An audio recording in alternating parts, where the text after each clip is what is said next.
දූල පුතාලට සුබ සන්ධ්‍යාවක්. අපි අද පන්තිය පටන් ගන්නවා. අපි අන්තිමට කරේ සවිධි පරාවර්තනයයි විසාරී පරාවර්තනය කියන කොටස් තමයි අපිට කතා කරේ. අපි ඒක පොඩ්ඩක් මතක් කරොත් එහෙම සුමට පුෂ්ඨයක් කියලා කිව්ව මේ ආකාරයට සමාන්තරව මේ සුමට පුෂ්ඨ ඒවට සමාන්තරව වැටෙන ආලෝක කිරණ සමාන්තරව එහෙමම පරාවර්තනය වෙනවා. මේ වගේ අවස්ථාවකට අපි කිව්වා සවිධි පරාවර්තනය කියලා. රළු පුෂ්ඨයක් නම් මොකද වෙන්නේ? සමාන්තරව වැටෙන ආලෝක කිරණ එක එක දිශාවලට පරාවර්තනය වෙනවා. ඒකට අපි කිව්වා විසාරී පරාවර්තනය කියලා. එතකොට සවිධි පරාවර්තනයයි විසාරී පරාවර්තනය අපි ගිය සතියේ කතා කරා. එතකොට ඒකට උදාහරණත් අපි කතා කරා. ලියාගෙන ඇති දූල පුතාලා මං හිතන්නේ තල දර්පණය කියන එක ඊළඟට තල දර්පණයකින් සූර්යාලෝකේ පරාවර්තනය වීම කියන එක අපි උදාහරණයකට ගත්තා. ඊළඟට පොළව, ශාක, නිවාස, ගල් වස්තු ආදී වස්තු තුලින් සූර්යාලෝකේ පරාවර්තනය වීම අපි විසාරී පරාවර්තනය කියලා අපි කතා කරා. අපි ගිය සතිය අන්තිමට නතර කරේ මෙතන. අපි ඊටු ටිකක් පොඩ්ඩක් බැලුවොත් එහෙම සවිධි පරාවර්තනයේ ප්‍රයෝජන කියන එක තමයි අපි කතා කරන්නේ. සවිධි පරාවර්තනයේ ප්‍රයෝජන. එතකොට අපි බැලුවොත් එහෙම සවිධි පරාවර්තනය භාවිතයට ගන්නා අවස්ථා කීපයක්ම කෙටියෙන් සලකා බලමු කියලා දක්වලා තිනවා. අපි මේ ගිය සතිය අන්තිමට කතා කරපු තැන තල දර්පණ භාවිතයේදී එතකොට සවිධි පරාවර්තනයේ ප්‍රයෝජන විදිහට අපි කතා කරේ තල දර්පණ භාවිතයේදී කියන එක. එතකොට තල දර්පණ භාවිතා වන සෑම අවස්ථාවකදීම සවිධි පරාවර්තනය කියන එක භාවිතා වෙනවා කියලා දක්වලා තියෙනවා. එතකොට මේකෙදි තල දර්පණ භාවිතයේදී කියන එක අපි ලියාගත්තා. ඊළඟට විවිධ සංදර්ශනවලදී විචිත්‍ර ආලෝක රටා මැවීමට කියලා දක්වලා තියෙනවා. එතකොට මේ විවිධ සංදර්ශන රටාවලදී විචිත්‍ර ආලෝක රටා මැවීමට කියලා දක්වලා තියෙනවා. එතකොට මේක උඩ කොටස මං හිතන්නේ ආලෝකයේ අනිත් එක ඡායාව වෙන්න ඕන ඒ පරාවර්තනයේ. එතකොට ඊළඟ කොටස බැලුවොත් එහෙම යන්ත්‍ර සූත්‍රවල චලන හඳුනා ගැනීමට මේක අපි අන්තිමට කතා කරේ. යන්ත්‍ර සූත්‍රවල චලන හඳුනා ගන්න අපි ඒ වස්තුවෙන් සිදුවෙන පරාවර්තනය ඒක අපි අදෝරක්ත කිරණ ගොඩක් වෙලාවට භාවිතා කරනවා. අදෝරක්ත කිරණ කියන එක දුර පුතාලා සමහරලාට දැකලා තියෙන්න පුළුවන්. සමහරලාට ටීවී එක වල එහෙම පෙන්නනවා. එතකොට මිනිස්සෙට උණ එහෙම තියෙනවා නම් ඒක උණත් ඇත්තටම පේනවා. අදෝරක්ත කිරණ මේ කණ්ණාඩියක් බැලුවොත් එහෙම.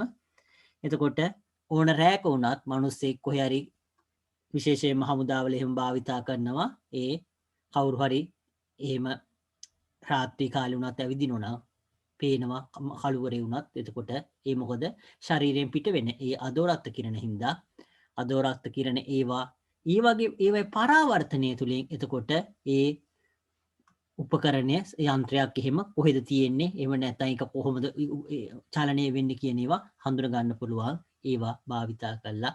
ඒ අදෝරක්ත කිරණවල පරාවර්තනය විශේෂයෙන්ම අපි භාවිතා කරනවා ටැප් එකේ ඔටෝමැටිකලි අත ලං කරාම ටැප් එක ඇරෙන්න ටැප් එක වැහෙන්න ඒ වගේ අවස්ථාවලදී එතකොට ඒවට ඒ වගේම අපි භාවිතා කරනවා දූල පුතාලා ඒකත් දන්නේ නැතුව ඇති වෙනට මේ අපි මේ ෂොප් එකකට එහෙම ගියාම ෂොප් මේ ඒ සමහර ෂොප් වල එතකොට කඩවල් වල එතකොට ඉස්සරහා ඒ දොර ඇරෙනවා වැහෙනවා කියන එකත් එහෙමයි. මිනිස්සෙක් එතකොට යනකොට ඒ අදෝරක්ත කිරණ කියන ඒවා ඒ පරාවර්තනය වෙලා ඒවයින් එහෙම සිද්ධ වෙනවා. එතකොට මේකෙදි මේ යන්ත්‍ර සූත්‍ර කියන එකට විතරක් මේක තියෙන්නේ ඇත්තටම. එතකොට යන්ත්‍ර සූත්‍ර වල චලන හඳුනා ගැනීමට කියන එක. එතකොට යන්ත්‍ර සූත්‍ර වල ඒ පරාවර්තනය මොකක් හරි ඒ ක්‍රමයකින් සවිධි පරාවර්තනයක් කළා එකෙන් ඒ යන්ත්‍ර සූත්‍ර කොහෙද චලනය වෙන්නේ කොයි ආකාරයකද කියන එක හඳුනා ගන්න පුළුවන් කියලා දක්වලා තියෙන. එතකොට අපි මේකේදී එතකොට උදාහරණ විදිහට කතා කරේ සවිධි පරාවර්තනයේ ප්‍රයෝජන විදිහට අපි කතා කළේ තල දර්පණ භාවිතයේදී කියන එකයි. විවිධ සංදර්ශනවලදී විචිත්‍ර ආලෝක රටා මැවීමට කියන එකයි. යන්ත්‍ර සූත්‍රවල චලන හඳුනා ගැනීමට කියන කොටස. අපි ඊළඟ කොටස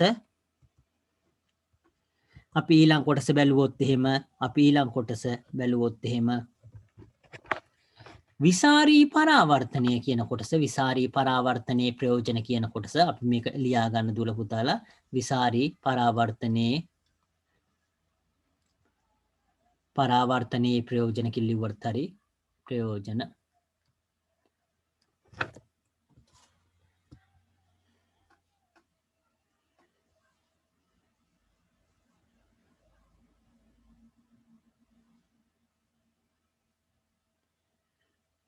එතකොට මේකෙදී අපි ඒ කොටස බැලුවොත් එහෙම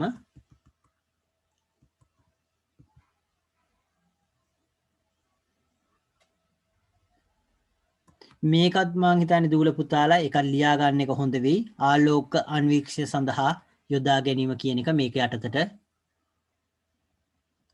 යන්ත්‍ර සූත්‍ර වලට කියන එකට යටින් ඒක ලියා ගන්න. ආලෝක අන්වීක්ෂය සඳහා යොදා ගැනීම කියන එක සවිධි පරාවර්තනයේ භාවිතා කරන එකක්. එතකොට යන්ත්‍ර සූත්‍ර වල චලනය හඳුනා ගැනීමට කියන එකට යටින් ලියා ගන්න. එතකොට එතනින් ආලෝකාන්වීක්ෂය සඳහා යොදා ගැනීම කියන එක මෙතන යටින් මෙහෙම ලිව්වත් කමක් නැහැ. මෙතන අලුත් එකක් විදියට 4ක් විදියට ඒක 4 වෙනි එක විදියට ලිව්වහම හරිය. එතකොට ආලෝකාන්වීක්ෂය සඳහා යොදා ගැනීම.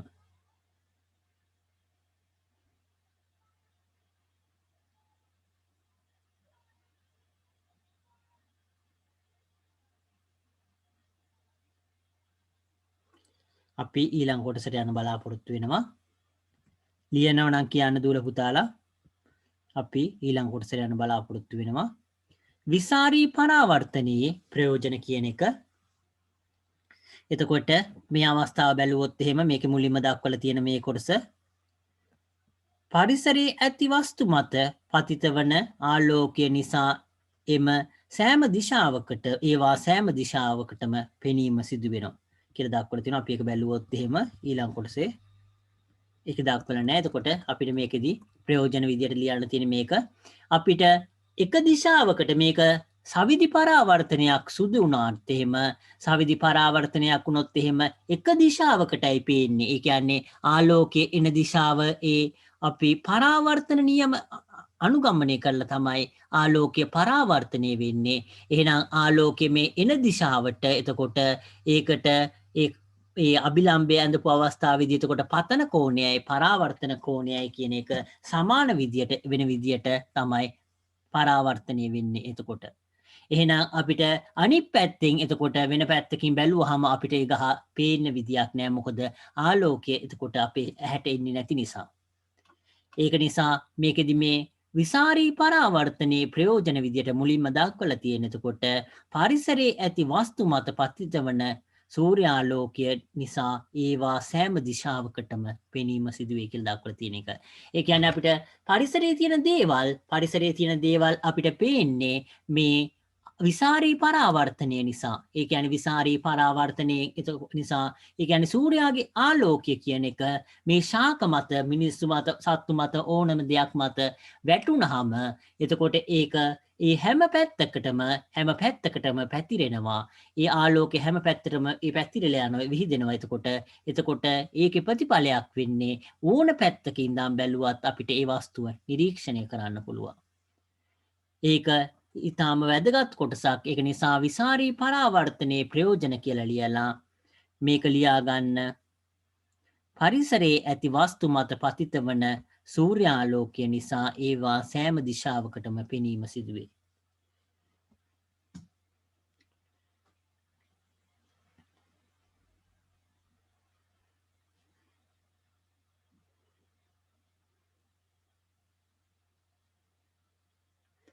ඊළඟ කොටස ලියා ගන්න. අපි පොතක් වුණත් එහෙමයි පොතක් කියවනකොට ඒකෙදි ඒ ආලෝකයේ පොතේ මතු පිට එතකොට පොතේ මතු පිට සවිධි සුමට වෙලා සවිධි පරාවර්තනයක් සිදු වුණොත් එහෙම ආලෝකය වැටෙන පැත්තට ඒ අණුව එතකොට ඒ පරාවර්තනය වන ආලෝක කදම්බේ වෙනස් වෙනවා. එතකොට අපි ඒ පරාවර්තනය වෙලා එන ආලෝකය තියෙන පැත්තට වෙලා ඇහැ තියන් හිටියොත් විතරයි අපිට ඒ පොතේ තියෙන දේ පේන්නේ. එතකොට ඒක නිසා එතකොට මේ විසාරී පරාවර්තනය කියන එක නිසා තමයි අපිට පොත්පත් වුණත් කියවන්න පුළුවන් වෙලා තියෙන්නේ. ඒක අපි මේක කොටස බැලුවොත් එහෙම පොතක් කියවීමේදී පොතක අකුරු සෑම දිශාවකින්ම නිරීක්ෂණය වීම සිදු වෙනවා. මේක ලියාගන්න ඊළඟ එක විදියට පොතක් කියවීමේදී පොතක අකුරු සෑම දිශාවකින්ම නිරීක්ෂණය වීම. ඒක මේ විසාරී පරාවර්තනයට එතකොට මේ අපි උදාහරණ කතා කරේ විසාරී පරාවර්තනයේ ප්‍රයෝජන කියන කොටස කතා කරේ. එතකොට විසාරී පරාවර්තනයේ ප්‍රයෝජන විදියට අපි දෙකක් කතා කරා. මේ දෙක අනිවාර්යයෙන්ම මතක තියාගන්න.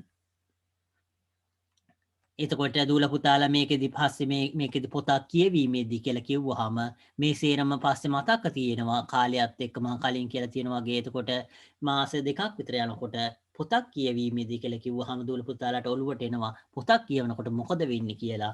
ඒ වගේම පරිසරයේ තියෙන වස්තු පේන්නේ විසාරී පරාවර්තනය කියන කිව්වහම අපිට තේරෙනවා මොකද්ද වෙන්නේ කියලා විද්‍යාත්මකව. ඒක නිසා දැනට මෙහෙම ලියාගෙන පාඩම් කරන්න. මේක ඒක ඉතාම වැදගත් වෙනවා.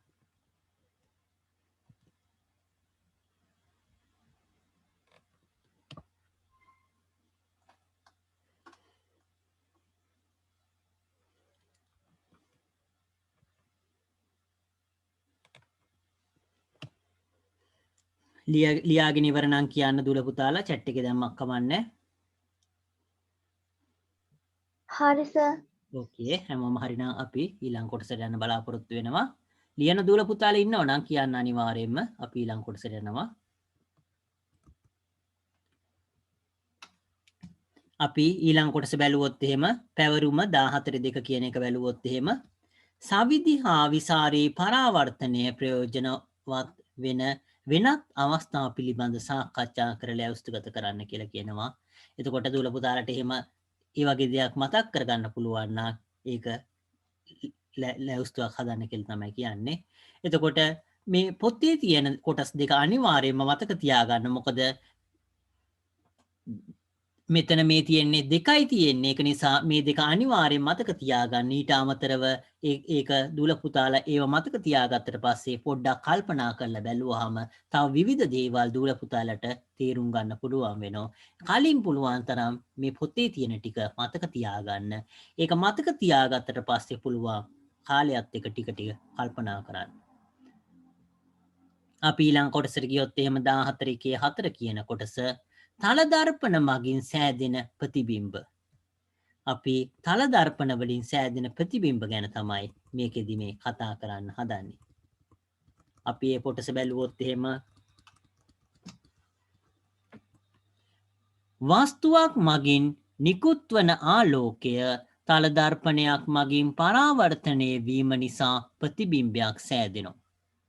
එතකොට ප්‍රතිබිම්බයක් හැදෙන්නේ කොහොමද කියන එක තියෙනවා. එතකොට මේක අපි ලියාගන්න එක හොඳ වෙයි.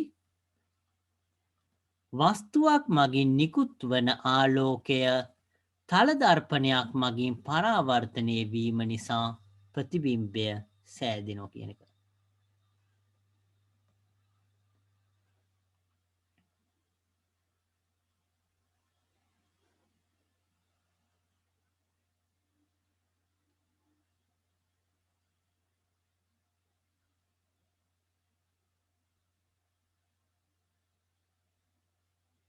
එතකොට නිදසුන් ලෙස තලදර්පණයක් ඉදිරියේ තැබූ විදුලි පන්දමක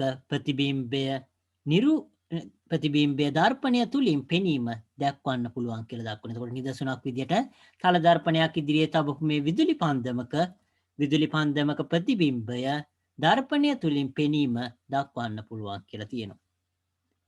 ආලෝකය පරාවර්තනයෙන් ප්‍රතිබිම්බය ඇතිවන අයුරු අධ්‍යයනය සඳහා 14 ක්‍රියාකාරකම සිදු කරමු කියලා දක්වනවා. එතකොට ආලෝකය පරාවර්තනයෙන් ප්‍රතිබිම්බය ඇතිවන අයුරු අධ්‍යයනය කරන්න 14 ක්‍රියාකාරකම සිදු කරමු කියලා දක්වනවා.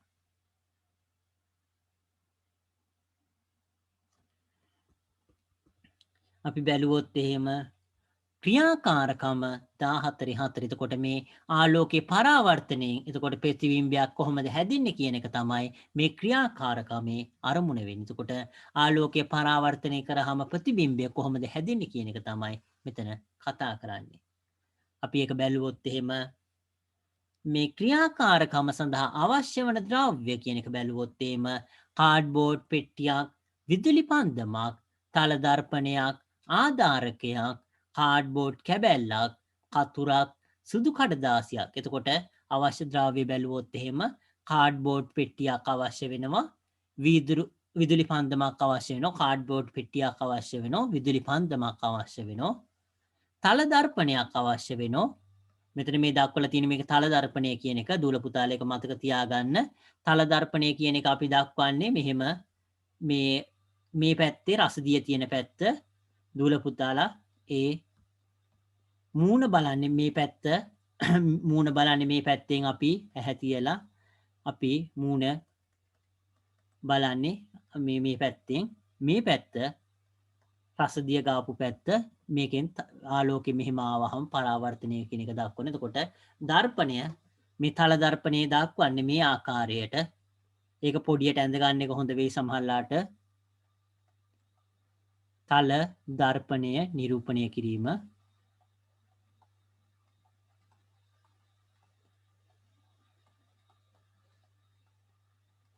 එතකොට මම මේ වෙනම අඳින්නම්.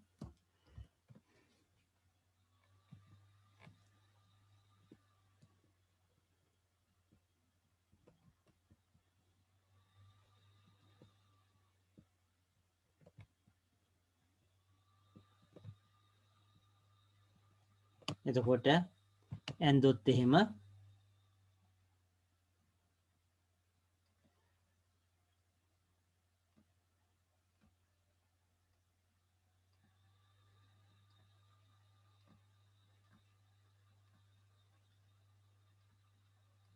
මේ ආකාරයට ඇඳ ගන්න තල දර්පණය කියන එක. මේක බලන පැත්ත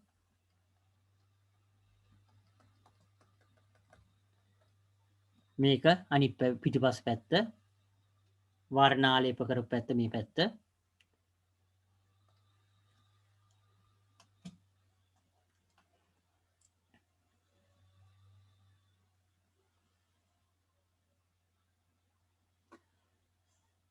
අපි බැලුවොත් එහෙම අවශ්‍ය ද්‍රව්‍ය කියන එක ආපහු මම කියන්න. එතකොට කාඩ්බෝඩ් පෙට්ටියක් අවශ්‍ය වෙනවා.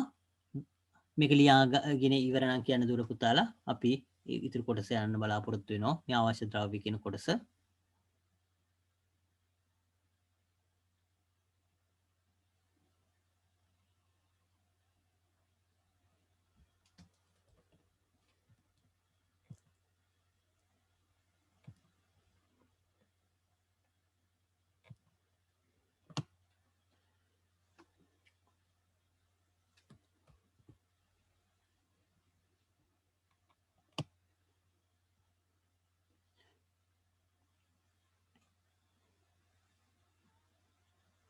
තල දර්පණය නිරූපණය කියන එක අපි කතා කරේ.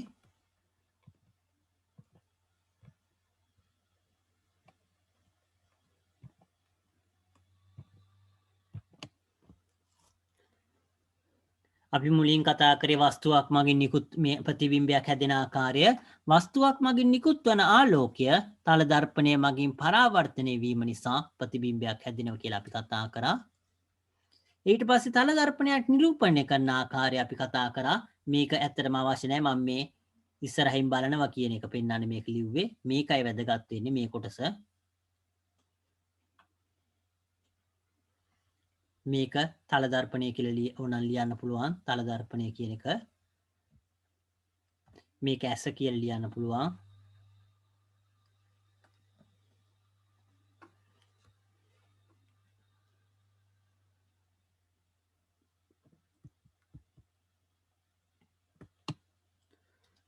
ලියාගෙන ඉවර නම් අපි ඊළඟ කොටසට යන්න බලාපොරොත්තු වෙනවා. දූල පුතාලා ලියාගෙන ඉවර නම්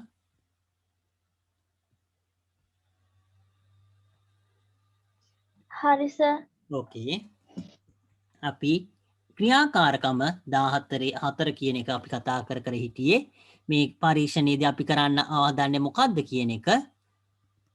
කාඩ්බෝඩ් පෙට්ටියක් අවශ්‍ය වෙනවා, විදුලි පන්දමක් අවශ්‍ය වෙනවා, තල දර්පණයක් අවශ්‍ය වෙනවා, ආධාරකයක්, කාඩ්බෝඩ් කැබැල්ලක්, කතුරක්, සුදු කඩදාසියක් කියලා දක්වලා තියෙනවා. එතකොට මේ පරීක්ෂණය කරන්න අවශ්‍ය වෙන දේවල් තමයි එතන දක්වලා තියෙන්නේ. අපි මේ කොටස මේක භාවිතා කරලා මොකද්ද කරන්න හදන්නේ කියන එක අපි කතා කරොත් එහෙම ක්‍රමය කියන එක සුදු කඩදාසිය මේසය මත තබන්න. එතකොට මේසය උඩ සුදු කඩදාසිය තියෙනවා. කඩදාසි තලයට ලාම්බකව සිටිනසේ දර්පණය රඳවන්න. එතකොට කඩදාසියක් මේසෙ උඩ තියලා ඒකට ලාම්බකව ඒ කියන්නේ අංශක 90ක් ඒ කියන්නේ උඩට හිටින විදියට එතකොට හිටවන්න තියෙන. එතකොට දර්පණයක්. දික් සිදුරක් සහිත කාඩ්බෝඩ් පෙට්ටිය තුල දැල් වූ විදුලි පන්දම තබන්න. එතකොට මේ අවස්ථාවේදී මේ ආලෝක කදම්බයක් එතකොට ආලෝක කදම්බයක් ඇති කරලා තියෙන කිරණයක් කියලා කිව්වේ අපි එකක් කියන එක. ඒව ගොඩාක් එක්ක අහු වුණාම ආලෝක කදම්බයක් එතකොට මේ අවස්ථාවේදී මේ දක්වලා තියෙන්නේ.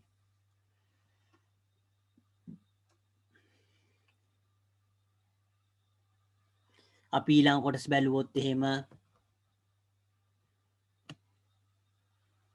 දික් සිදුරක් සහිත කාඩ්බෝඩ් පෙට්ටිය තුල දැල් වූ විදුලි පන්දම තබන්න. එතකොට දැල් වූ විදුලි පන්දම මේ පෙට්ටිය තුල තබන්න කියනවා.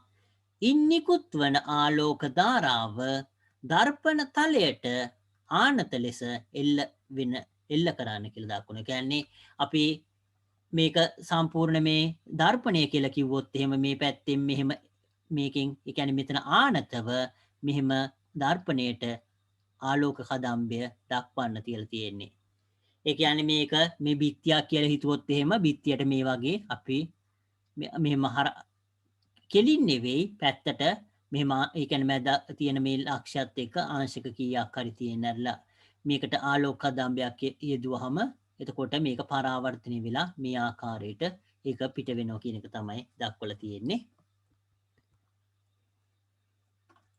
දර්පණයේ වැඩි පරාවර්තනය වන ආලෝකය දෙස ඇස යොමු කරන්න. එතකොට මේ ආලෝකය දෙස ඇස යොමු කරන්න කියන්නේ ආලෝකය බලන්න කියලා කියනවා. දර්පණය තුලින් ඔබට කුමක් නිරීක්ෂණය කළ හැකිද? එතකොට අපිට දර්පණයෙන් මේ කණ්ණාඩිය තුලින් මොකද්ද මේ දර්පණය තුලින් මොකද්ද අපිට පේන්නේ කියන එක තමයි ඊළඟට කියන්නේ. නිරීක්ෂණය පැහැදිලි කිරීම සඳහා ගුරුතුමාගේ සහාය ලබා ගන්න. එතකොට මේකෙන් මොකද්ද අපිට පේන්නේ කියන එක තමයි මෙතන මේ කතා කරන්නේ.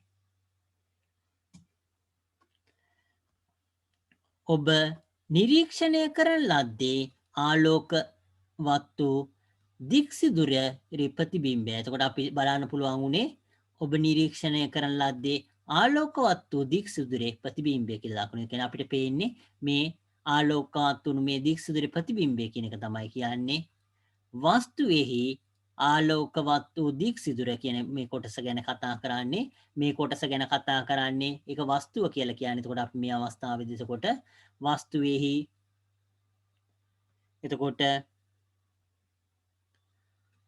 ආලෝකවත් වූ දික්සිදුර සිට වස්තුවෙහි සිට එතකොට දර්පණය වෙත ගමන් කරන ආලෝකය මේක දර්පණය වෙත ගමන් කළා පරාවර්තනය වෙලා දර්පණයේ වැඩි පරාවර්තනය වී ඇස වෙත පැමිණෙන. එතකොට දර්පණය වැඩිලා පරාවර්තනය වෙලා ඇස දෙසට පැමිණෙනවා.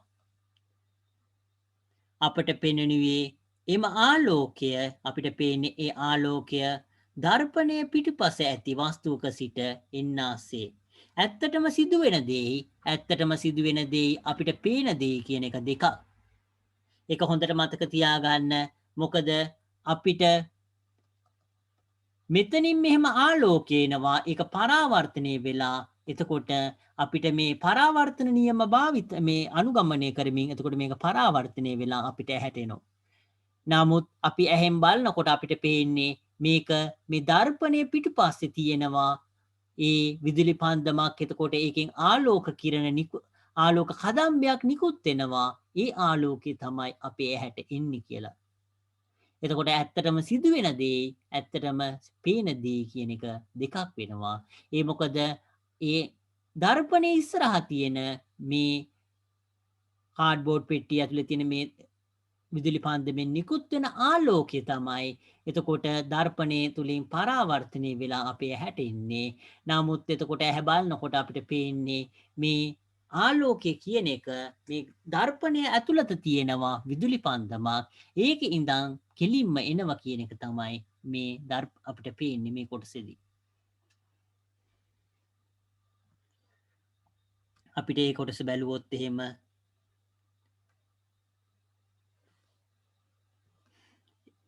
අපට පෙනෙනුයේ එම ආලෝකය දර්පණය පිටුපස ඇති වස්තුවක සිට එන්නාක්සේය.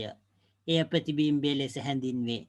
තල දර්පණයක් මගින් ප්‍රතිබිම්බ සෑදෙන අයුරු දැක්වීමට කිරණ සටහන් අඳිමු කියලා දක්වන. එතකොට මේ අවස්ථාවේදී එතකොට අපිට ප්‍රතිබිම්බය කියන එක පේන්නේ මේ වස්තුව නෙවෙයි, මේක නෙවෙයි ප්‍රතිබිම්බය කියන එකයි අපිට පේන්නේ. එතකොට ඒක නිසා තමයි අපිට ඒක කෙලින් රේඛාවක තියෙන වගේ පේන්නේ.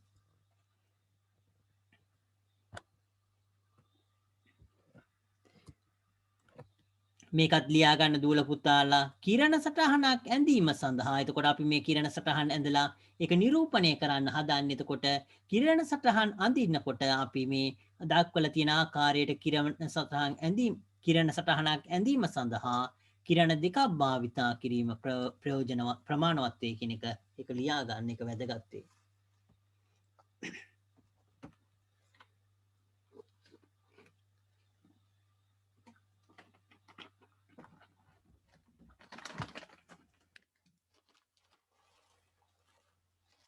දූල පුතාලා එක ලියා ගන්න. එතකොට කිරණ සටහනක් ඇඳීම සඳහා කිරණ දෙකක් භාවිතා කිරීම ප්‍රමාණවත් වේ කියලා.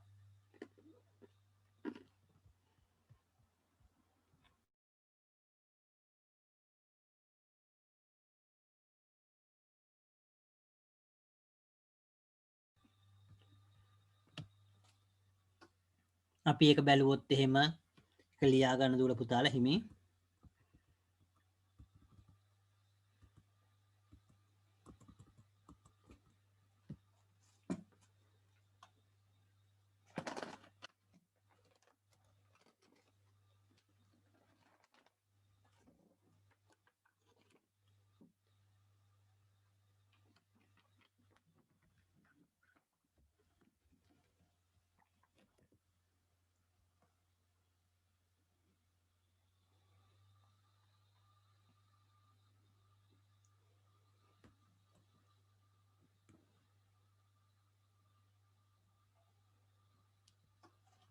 ලියාගෙන ඉවරනහම කියන්න මේ කොටසත්.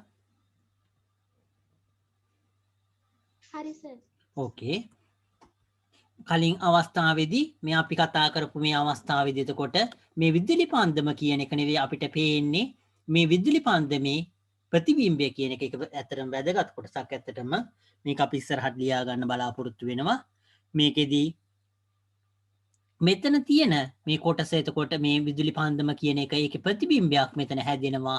ඒක තමයි අපිට පේන්නේ. එතකොට ඒක තමයි අපිට මෙහෙම පේන්නේ. මොකද සරල රේඛීයව ආලෝකය එක රේඛාවකින් එනවා කියලා එක තමයි අපිට පේන්නේ. නැතුව මෙහෙම නැවිලා එනවා කියන එක අපිට පේන්නේ නැහැ. ආලෝකය එක රේඛාවකින් එනවා කියලා පේන්නේ. එතකොට මේ ප්‍රතිබිම්බය කියන එක තමයි අපිට පේන්නේ. මෙතන ඇත්ත වස්තුව නෙවෙයි පේන්නේ. ඒ කියන්නේ මේ කණ්ණාඩිය පිටිපස්සේ ඉඳන් මේ ආලෝකය ඇවිල්ලා අපේ ඇහැට ඇතුල් වෙනවා වගේ තමයි අපිට පේන්නේ. අපි ඊළඟ කොටසට යන්න බලාපොරොත්තු වෙනවා. තල දර්පණයක් ඉදිරියේ ඇති ලක්ෂාකාර වස්තුවක ප්‍රතිබිම්බය සෑදෙන ආකාරය කිරණ සටහනක් මගින් නිරූපණය කළ හැකිය. එතකොට තල දර්පණයක් ඉදිරියේ එතකොට ලක්ෂාකාර වස්තුවක ප්‍රතිබිම්බය හැදෙන ආකාරය එතකොට කිරණ සටහනක් මගින් නිරූපණය කරන්න පුළුවන් කියලා දක්වනවා. මේ සඳහා ක්‍රියාකාරකම 14 කියන ක්‍රියාකාරකමේ නියත වෙමු කියලා දක්වලා තියෙනවා.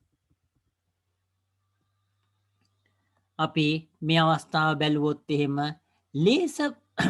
ලේස පන්දම් දෙකක් මේ අවස්ථාවේදී ලේස බීම් දෙකක් අවශ්‍ය වෙනවා කියනවා. මේ ලේස බීම් පාවිච්චි කරනකොට පරිස්සමෙන් පාවිච්චි කරන්න. ඇහැට මේ වුණොත් එහෙම ඇහැ පේන්නේ නැති වෙන්න පුළුවන්. ඒ වගේ විශාල ශක්තියක් තියෙනවා. එතකොට ලේස පන්දම් දෙකක් කියන එක අවශ්‍ය කියලා දක්වනවා. සුදු කඩදාසියක් අවශ්‍යයි කියන එක කියන්නේ අපිට මේ ආලෝකය දැක ගන්න තමයි සුදු කඩදාසිය භාවිතා කරන්නේ. තල දර්පණයක් අවශ්‍යයි කියන එක මේ දක්වලා තියෙන මේ තල දර්පණය මේක මේ කොළේ උඩ කෙලින් කරලා තියෙන්නේ. එතකොට ආධාරකයක් එතකොට ආධාරකයක් කියන එක අවශ්‍යයි කියලා දක්වනවා. කතුරක් කියන එක අවශ්‍ය කියලා දක්වනවා. ක්‍රමය කියන එක බැලුවොත් එහෙම ක්‍රමය කාඩ්බෝඩ් කැවැල්ලේ දික් සිදුරක් සාදා ගන්න කියලාද. එතකොට මේ කාඩ්බෝඩ් කැබැල්ල එතකොට කාඩ්බෝඩ් කැබැල්ලේ දික් සිදුරක් සාදා ගන්න කියලා දක්වලා තියෙනවා. අපි ඒක බැලුවොත් එහෙම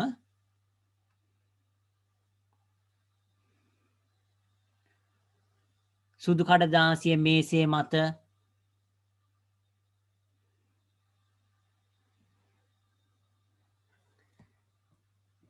චුට්ටක් ඉන්න දුර පුතාලා අවශ්‍ය ද්‍රව්‍ය බැලුවොත් එහෙම ලේස පන්දම් දෙකක් මේ පුජ්‍යලයාගේ අතේ තියෙන ලේස පන්දම් දෙක සුදු කඩදාසිය මේ උඩ තියලා තියෙන්නේ මේ පල්ලෙහාට මේ දාලා තියෙන සුදු කඩදාසිය තල දර්පණයක් කියන එක මේක ආධාරකයක් විදිහට මේ ක්ලිප් එකක් භාවිතා කරලා තියෙන්නේ කතුරක් කියන එක.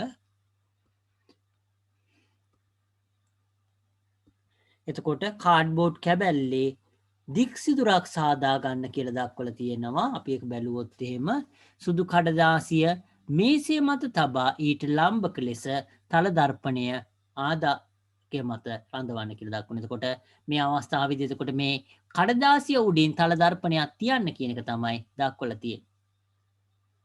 දික් සිදුර තුලින් දර්පණ තලයට ආනත ලෙස දික් සිදුර තුලින් එතකොට දර්පණ තලයට ආනත ලෙස පතනය වන පරිදි ලේස ධාරා දෙකක් එල්ල කරන්න කියලා දක්වනවා. ඊට පස්සේ අපි බැලුවොත් එහෙම දර්පණයේ වැඩි පරාවර්තනය වී යන ලේස කිරණ එක එල්ලේ නිරීක්ෂණය කරන්න කියනවා. ඔබට කුමක් නිරීක්ෂණය කළ හැකිද කියලා කියනවා. අපි මේ කොටස බැලුවොත් එහෙම මෙතන මේ කාඩ්බෝඩ් මේ කඩදාසි කෑල්ල මෙතන කෑල්ලක් කපා ගන්න කියන එක දක්වලා තියෙන්නේ. එතකොට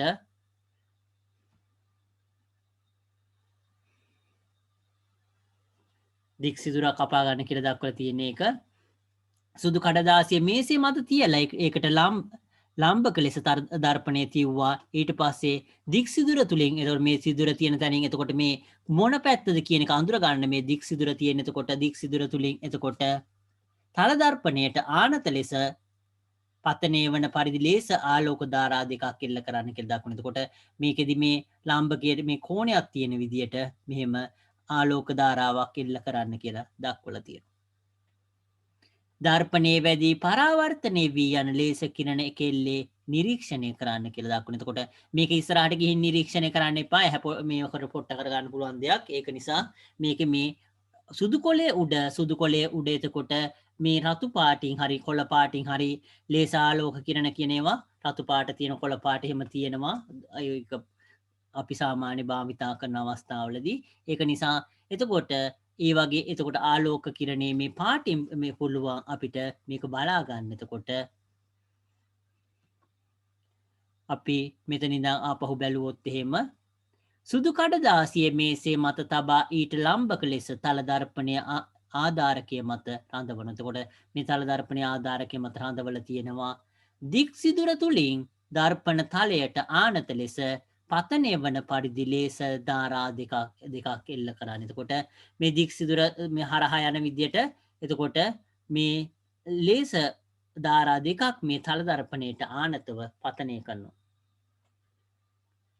දර්පණයේ වැඩි පරාවර්තනය වී යන ලේස කිරණ එක එල්ලේ නිරීක්ෂණය කරන්න කියන. එතකොට මේ අවස්ථාවේදී එතකොට දර්පණය වැඩිලා ඒක පරාවර්තනය වන යන ලේස ආලෝක කිරණ නිරීක්ෂණය කරන්න කියනවා. ඔබට කුමක් නිරීක්ෂණය කළ හැකිද කියලා දක්වලා තියෙනවා. අපි මේක ආපහු බැලුවොත් එහෙම මේ සුදු කඩදාසිය තියෙනවා මේස උඩ.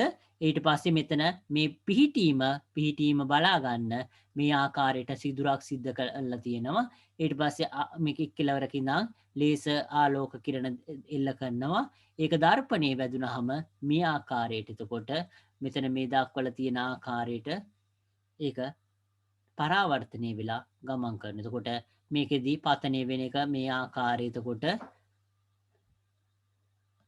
මේක පතනය වුණා. එතකොට මෙතනදී ඒක පරාවර්තනය වුණා. මේකත් එහෙමයි. එතකොට මෙතනදී පතනය වුණා. මේකෙදී පරාවර්තනය වුණා. ඒ කියන්නේ මේ අවස්ථාවේදී එතකොට පතනය කියන එක මේ ආකාරයට මෙහෙම පතනය වුණා. මෙහෙම පරාවර්තනය වුණා. මේකත් එහෙමයි. මෙතන මේ ආකාරයට පතනය වුණා. මෙහෙම පරාවර්තනය වුණා. අනිත් ඒවා මේ ප්‍රතිබිම්බ කියන එක ඒ කියන්නේ මෙතන තියෙන කොටස නැවතත් මේ ආකාරයට වදිනවා කියන එක. එතකොට මේ කොටස මෙතනත් මෙහෙම හැදෙනවා. දූල පුතාල වුණත් එහෙමයි. ඒ තල දර්පණයක් ඉදිරියට ගියාම දූල පුතාලට සමාන අනිත් පැත්තේ කවුරු හරි ඉන්නවා කියලා පේනවා. එතකොට දූල පුතාලට සම්පූර්ණයෙන්ම සමාන අනිත් පැත්තේ කවුරු හරි ඉන්නවා කියලා පේනවා. ඒක තමයි මේ ප්‍රතිබිම්බය කියන්නේ. එතකොට ඒක තියෙන දර්පණයේ අනිත් පැත්තේ එතකොට හැදෙන්නේ. එතකොට ඒකට අපි කියනවා ප්‍රතිබිම්බය කියලා.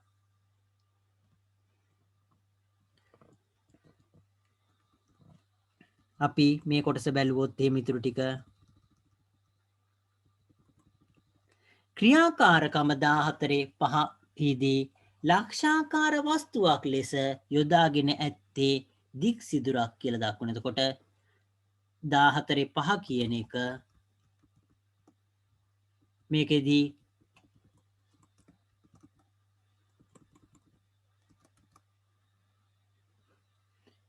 මෙහිදී එතකොට ලක්ෂාකාර වස්තුව ලෙස යොදාගෙන ඇත්තේ දික් සිදුරකි.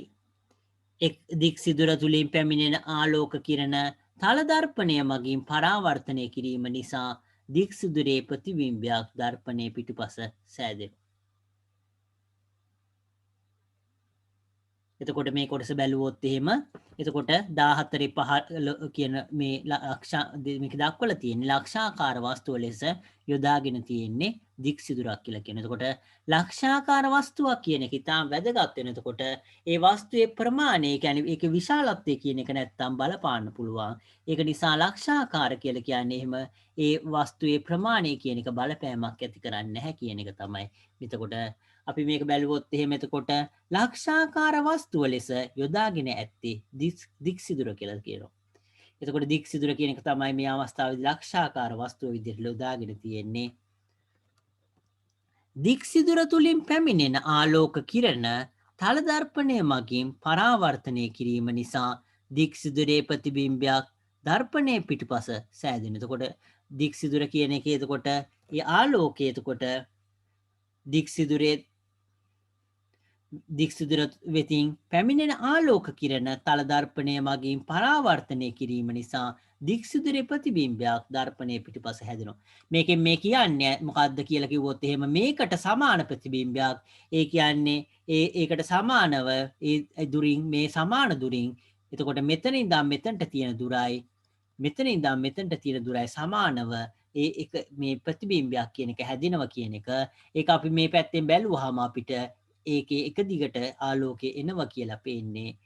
එතකොට මේ ආකාරයට එතකොට එක දිග රේඛාවකින් ආලෝකය එනවා කියන එක තමයි පේන්නේ.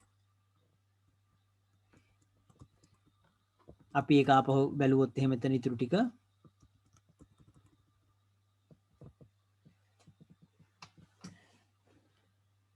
එතකොට දික් සිදුර තුළින් පැමිණෙන ආලෝක කිරණ තල දර්පණය මගින් පරාවර්තනය කිරීම නිසා දික් සිදුරේ ප්‍රතිබිම්බයක් දර්පණය පිටුපස සෑදී කියලා දක්වලා දෙන එක දූල පුතාලා එක පොඩ්ඩක් මතක තියාගන්න ෂෝට් නෝට් එකට අවශ්‍ය වෙන්නේ නැහැ. නමුත් ඒ ඉස්සරහා තියෙන දූල පුතාලා වුණත් එහෙම කණ්ණාඩිය ළඟට ගිහිල්ලා කණ්ණාඩිය ඉස්සරහා බැලුවාම දූල පුතාලට සමාන කෙනෙක් කණ්ණාඩිය පිටිපස්සේ ඉන්නවා කියලා තේරෙනවා. ඒකට සමාන දෙයක් තමයි මේ කියන්නේ. එතකොට ඒකෙදී ඒ වස්තුව කියන එකේ ප්‍රතිබිම්බයක් පිටිපස්සේ හැදෙනවා කියන එක තමයි කියන්නේ. ඒක තමයි අපිට පේන්නේ කියන එක තමයි දක්වලා තියෙන්නේ. ඊළඟ කොටස බැලුවොත් එහෙම ක්‍රියාකාරකම 14.5 හිදී සිදු වූ නිරීක්ෂණය කිරණ සටහනක් මගින් නිරූපණය කරමින් මේ සඳහා ක්‍රියාකාරකම 14.6 සිදු කරමු කියලා දක්වනවා. එතකොට අපි බැලුවොත් එහෙම 14.5 දී සිදු කරපු මේ නිරීක්ෂණ කියන ඒවා කිරණ සටහනක් මගින් නිරූපණය කරමු කියලා මේ සඳහා ක්‍රියාකාරකම 14.6 කියන එක දක්වලා තියෙනවා. එතකොට මේ කිරණ සටහන් කියන එක ඉතාම වැදගත් වෙනවා. ආලෝකයේ පැමිණිලා කොහොමද ඒක ගමන් කරන්නේ? ඒ වගේ දේවල් එතකොට මේ කිරණ සටහන් තුලින් අපිට නිරීක්ෂණය කරන්න පුළුවන්.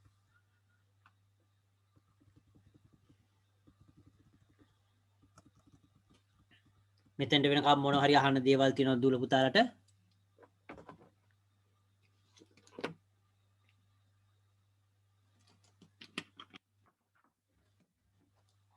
අපි ඊළඟ කොටස බැලුවොත් එහෙම එතකොට 14.6 කියන එක එතකොට අපි බැලුවොත් එහෙම පරීක්ෂණයකින් එතකොට 14.6 කියන එක බැලුවොත් එහෙම අවශ්‍ය ද්‍රව්‍ය කියන එක මේ පරීක්ෂණය කරන්න අවශ්‍ය ද්‍රව්‍ය විදියට සුදු කඩදාසියක් අවශ්‍යයි. හැම අවස්ථාවෙදිම අපි මේ ආලෝකය කියන එකේ ඒ ක්‍රියාකාරකම් කරන්න අපි මේ සුදු කඩදාසිය කියන එක භාවිතා කරන මොකද ඒක හොඳින් නිරීක්ෂණය කරන්න එක ඉතාම වැදගත් වෙනවා.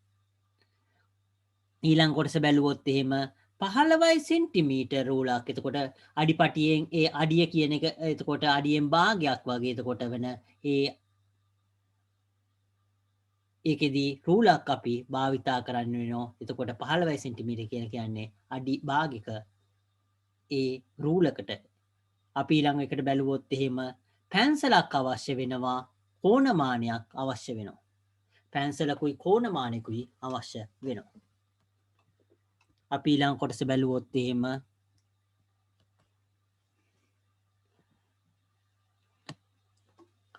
ක්‍රමය කියන එක අපි කතා කරොත් එහෙම කඩදාසිය මත සරල රේඛාවක් මගින් තල දර්පණය සලකුණු කරන්න කියන. එතකොට තල දර්පණය කොතනද තියුනේ කියන එක ඉතාම වැදගත් වෙනවා. එතකොට මේ තල දර්පණය එතකොට කොහෙද තියුනේ කියන එක මේ සුදු කඩදාසිය මත එතකොට මොකද කරන්නේ? රේඛාවකින් එක ලකුණු කරනවා කියලා. එතකොට මේකෙදී කඩදාසිය මත මේ සරල රේඛාවක් මගින් එතකොට තල දර්පණය සලකුණු කරනවා. එතකොට අපි ඊළඟ කොටස බැලුවොත් එහෙම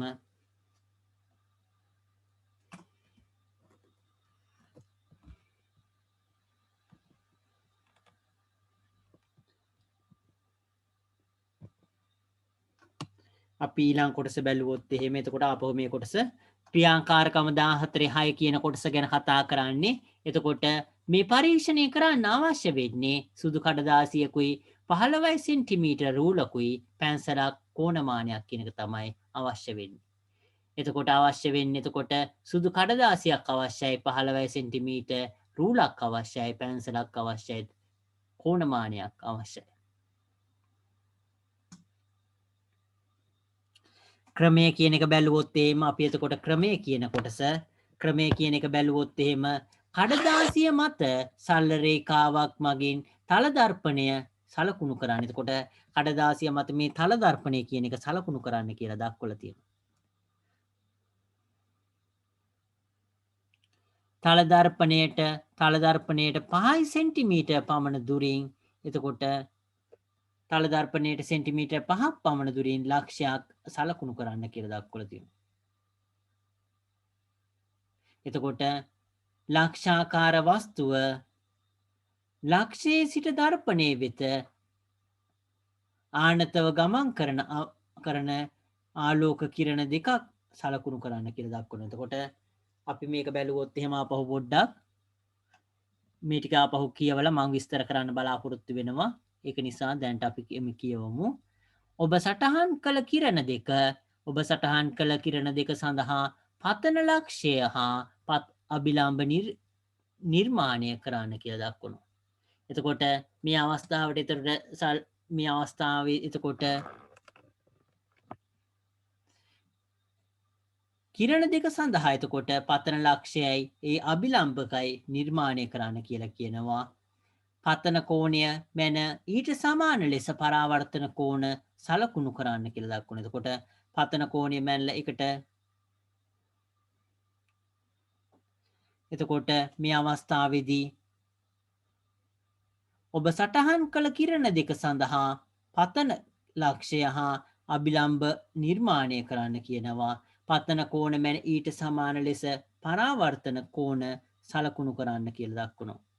දැන් පරාවර්තන කිරණ දෙක නිර්මාණය කරන්න කියලා දක්වනවා. පරාවර්තන ආලෝක කිරණ එල්ලේ පරාවර්තන කිරණ එල්ලේ ඇස තැබූ විට පෙනෙන ආකාරයට ඒවා ආපසු දික් කරන්න ඉඩ කඩඉරි මගින් කියලා දක්වලා තියෙනවා. එතකොට මේක අපි ආපහු විස්තර කරනවා කඩඉරි මගින් කියලා. කිරණ ආපසු දික් කළ විට එකිනෙක හමුවන ලක්ෂය සලකුණු කරන්න කියනවා. එම ලක්ෂය ප්‍රතිබිම්බය සෑදෙන ස්ථානය කියලා දක්වලා තියෙනවා. මේක ඉතුරු ටිකත් අපි බලුවොත් එහෙම වස්තුව හා ප්‍රතිබිම්බය එකිනෙකට යා කරන්න කියනවා. දර්පණයත් වස්තුවත් අතර දුර වස්තු දුර කියලා කියන. එතකොට වස්තු දුර කියන එක ඊළඟට ප්‍රතිබිම්බයත් වස්තුවත් අතර දුර ප්‍රතිබිම්බ දුර කියනවා. මැන සටහන් කරන්න කියනවා. වස්තු දුර හා ප්‍රතිබිම්බ දුර සමාන බව තහවුරු කර ගන්න කියලා දක්වනවා. එතකොට අපි මේ මොකද්ද කතා කරන්න කියන එක අපි බැලුවොත් එහෙම අපි ගොඩක් වෙලාවට මේ විද්‍යාවේදී අපි මේකෙදි මේ ඩොට් එකක් වගේ තියෙන මේ අවස්ථාව එතකොට ලක්ෂීය වස්තු කියන එක තමයි අපි කතා කරන්නේ. එතකොට ගොඩක් අවස්ථාවේදී එතකොට ඒ ලක්ෂීය වස්තුවකින් එතකොට ලක්ෂීය වස්තුවකින් මොකද වෙන්නේ? ආනතව මේකෙදි එතකොට ආනතව ඒකේ ආනතව ආලෝකය කියන එක මෙතන පතනය වෙනවා. එතකොට ඒකේ ප්‍රතිඵලයක් වෙන්නේ මේකෙදි මේ අවස්ථාවේදී එතකොට අභිලම්බය කියන එක. එතකොට මේකෙදි එතකොට අභිලම්බය ඇඳලා ඒකේ කෝණය කියන එකට සමාන කෝණයක්. එතකොට ඒකට ඒ කියන්නේ පතන කිරණය කියන එක මේ අවස්ථාවේදී මේක පරාවර්තන කිරණයක්. පතන කෝණයයි පරාවර්තන කෝණයයි සමානයි. අනිත් එකත් එහෙම අනිත් කිරණයටත් අපි ඇන්දොත් එහෙම මේ පතන කිරණය කියන එකත් මෙතනදී අභිලම්බය ඇඳා පතන කෝණයයි මේ පරාවර්තන කෝණය එතකොට ඒක සමාන වෙනවා. එතකොට මේ අවස්ථාවේදී මොකද අපි කරන්නේ? මේ ඇත්තටම එතකොට මේ දර්පණය කියන්නේ දර්පණය ඇතුළට ආලෝකය ගමන් කරන්න බෑ. එහෙම දර්පණය ඇතුළට ගිහිල්ලා අපිට මුකුත් කරන්න බෑ. එහෙනම් අපි කරන්නේ මොකද්ද? එතකොට මෙතන මේ දර්පණය කියන එක එතකොට මේකෙදි මේ වස්තුව කියන එකේ ප්‍රතිබිම්බයක් තමයි දර්පණය තුල ලැබෙන්නේ. එතකොට මේකෙදි අපි මේ දර්පණය කියන එක කොහෙද තියෙන්නේ කියන එක දැනගන්න ඕන. එතකොට වස්තුව කියන එක මොකද වෙන්නේ? එතකොට ඒකේ ප්‍රතිබිම්බයක් විදියට මෙතන මේ දක්වලා තියෙන කොටස එතකොට මෙතන මේ වස්තුවේ ප්‍රතිබිම්බයක් විදියට මේ කොටස ලැබෙනවා. ඒක මේ වස්තුවෙන් එන ආලෝකය කියන එක මෙහෙම මේ ලක්ෂීය වස්තුවෙන් එන ආලෝකය කියන එක මෙතනට මේ කණ්ණාඩිය මතට තල දර්පණය මතට පතනය වෙනවා. ඊට පස්සේ ඒකෙදී අපි කලින් අවස්ථාවේදී ඉගෙන ගත්තු මේ පතන කෝණය කියන එකයි පරාවර්තන කෝණය කියන එක මේ අභිලම්බයක් ඇඳලා ඒ අවස්ථාවේදී එතකොට දර්පණයට වැටෙන අවස්ථාවේදී අපි අභිලම්බයක් ඇඳලා එතන පතන කෝණය බලනවා. පරාවර්තන කෝණය එතකොට ඒකට සමාන වෙන විදියට මේක ගමන් කරනවා. ඊළඟ එකත් එහෙමයි මේ ආලෝක කිරණයත් එහෙමයි. එතකොට පතන වෙනවා. පතන ලක්ෂයේදී අපි අභිලම්බයක් ඇඳලා පතන කෝණය සමානයි පරාවර්තන කෝණය කියන අවස්ථාව අපි එතන සකස් කරනවා. ඊට පස්සේ මොකද කරන්නේ? මෙතන මේ රේඛා දෙක එතකොට මේක දික් කරාම මොකද වෙන්නේ? ඒක එක් ස්ථානයකදී එකතු වෙනවා. එතන තමයි මේ වස්තුවේ ප්‍රතිබිම්බය හැදෙන්නේ. එතන මේ අවස්ථාවේදී වස්තු දුරයි එතකොට ප්‍රතිබිම්බ දුරයි කියන එක සමාන වෙනවා. වස්තු දුර සමානයි ප්‍රතිබිම්බ දුර වෙනවා. අපි මේ කොටස මේක ඇඳ ගන්න මේක ඉතාම වැදගත් කොටසක්. එතකොට වස්තුව කියන එකට සමානව ඒ කියන්නේ සමාන දුරකින් මේ ප්‍රතිබිම්බය හැදෙනවා කියන එක වස්තු දුරට සමාන ප්‍රතිබිම්බ දුරක් තියෙන්නේ. එතකොට ප්‍රතිබිම්බය කියන එක හැදින්නේ මෙතන කියන එක කියන්නේ වස්තුවට අනිත් පැත්තේ. එතකොට මිනිස්සේ බැලුවාම ඒ මිනිස්යාට තේන්නේ මේ ප්‍රතිබිම්බය තුලින් ආලෝක කිරණ එන්නේ කියන එක තමයි එතකොට පේන්නේ. මේ පින්තූරය ඇඳ ගන්න දූල පුතාලා ඒක ඇඳ ගත්තාට පස්සේ අපි අදට පන්තිය ඉවර කරන්න බලාපොරොත්තු වෙනවා.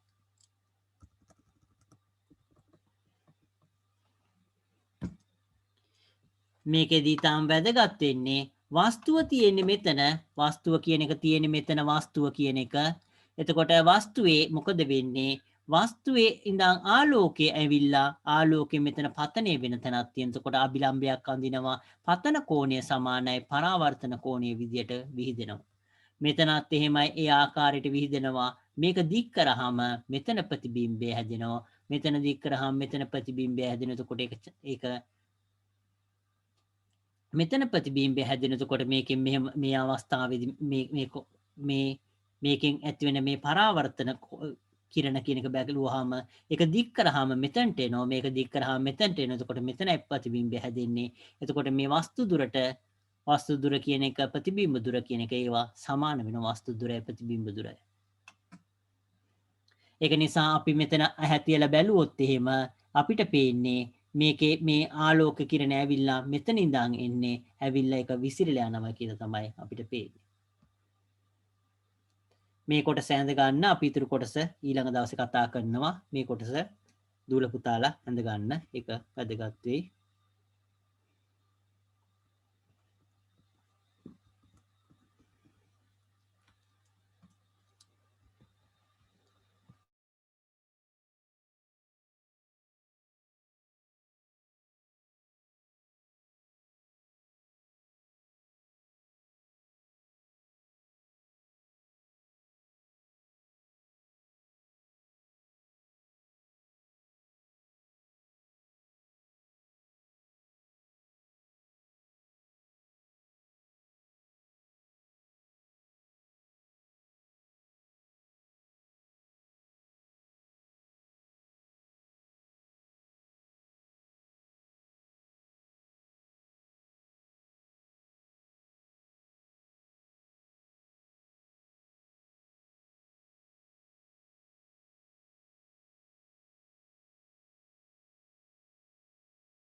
මේක ඇඳගෙන ඉවර නම් අපි අදට පාඩම් මෙතනින් අවසන් කරනවා දූල පුතාලට සුබ රාත්‍රියක් මේක ඇඳගෙන ඒක ඉවර කරලා අද පන්තිය අපි අවසන් කරන්න බලාපොරොත්තු වෙනවා දූල පුතාලට සුබ රාත්‍රියක්